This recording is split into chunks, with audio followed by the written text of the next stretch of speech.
Hello दोस्तों, आज मैं प्राची के साथ आपको आज की स्टोरी बोलोगी। फिर स्टार्ट करते हैं। कहानी नाचरी हुई लड़की। कितनी देर से कॉलबेल बज रही थी।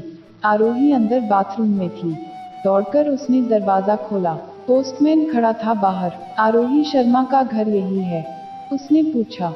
जी हाँ, यही है। मैं ही आरोही हूँ। अच्छा अच्छा, नमन शर्मा का नेम प्लेट देखा था बाहर।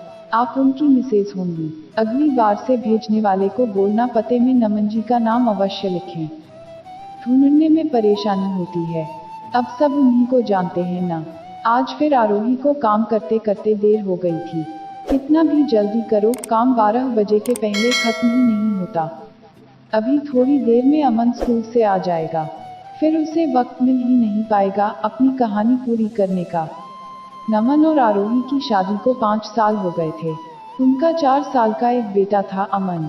नमन एक मल्टीनेशनल कंपनी में अच्छे पद पर थे। आरोही भी काफी पढ़ी लिखी थी, लेकिन बेटे और घर की जिम्मेदारियों की वजह से जॉब नहीं कर पा रही थी। कॉलेज के दिनों से ही उसे लिखना बहुत पसंद था। शादी के बाद जब भी समय मिलता, वो अपनी मन की उधेड़ को कागज पर उतार लेती। मैडम मैडम, पोस्टमैन की आवाज से आरोही अपनी सोच से बाहर आई। मैडम, खत पर साहब का नाम होता तो पूछना नहीं पड़ता ना। नेमप्लेट देखकर पहचान लेता। अब बताइए, कितने फ्लैटों में पूछना पड़ा तब कहीं।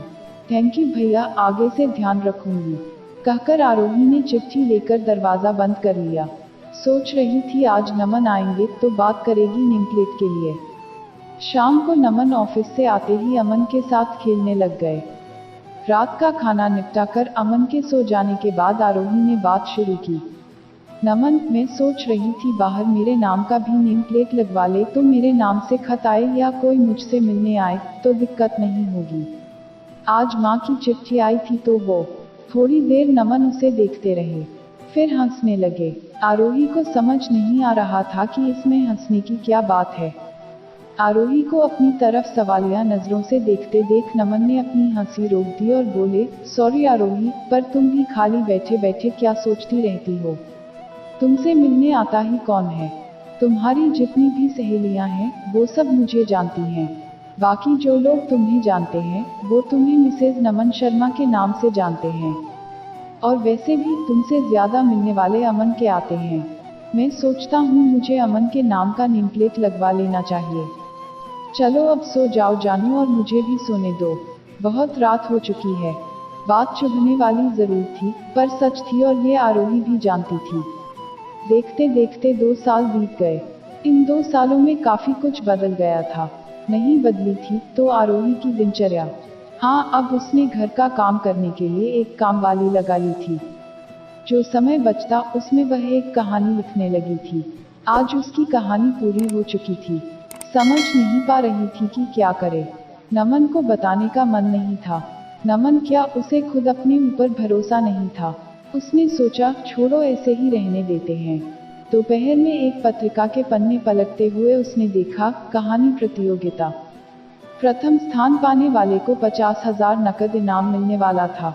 नाम मिलता सो अलग, जीतने वाले का साक्षात्कार भी उसी पत्रिका में छपने वाला था। यही नहीं, जीतने वाले को एक उपन्यास भी लिखने का मौका दिया जाएगा।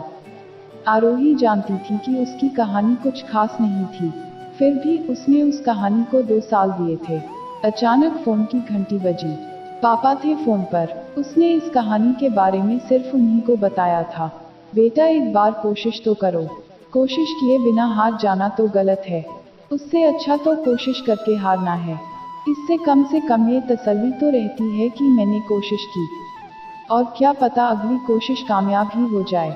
आखिर उसने कहानी पोस्ट कर दी। उस बात को 5 महीने बीत गए थे। आरोही भूल भी चुकी थी कि उसने कोई कहानी भी भेजी थी या फिर भूलने की कोशिश में लगी थी। रविवार का दिन था। नमन और अमन घर पर ही थे। फोन की घंटी बजी तो नमन ने फोन उठाया। कोई जरूरी बात थी, तभी काफी देर तक फोन पर बात करते रहे। अगले दिन सुबह जब आरोही उठी तो घर एकदम शांत था। नमन और अमन दोनों ही बिस्तर पर नहीं थे। जैसे ही उठकर ड्राइंग रूम में आई तभी जोरदार शोर से उसका स्वागत हुआ। उसका घर उसके दोस्तों से भरा हुआ था। सब उसे बधाई दे रहे थे। आज आरोही का जन्मदिन था। नमन सबको बड़े गर्व से बता रहे थे कि आरोही की कहानी को प्रथम पुरस्कार मिला है। संपादक कह रहे थे कि कई प्रकाशक कंपनियां चाहती हैं कि वो उनके लिए उपन्यास लिखे, लेकिन आरोही का पहला उपन्यास तो वो ही। आरोही सबको धन्यवाद दे रही थी। पापा मम्मी, सास ससुर, भाई भाभी सबके फोन आ रहे थे। सबके जाने के बाद आरोही नमन की बाहों में समा गई। मुझे कल ही पता चल गया था। मुझे माफ करना, मैंने तुम्हें नहीं बताया। मैं तुम्हें आज के दिन बताना चाहता था, तुम्हारे गिफ्ट के साथ। नमन बोले, गिफ्ट? लेकिन नमन, आप मुझे बाहर क्यों ले जा रहे हैं? आरोही ने पूछा।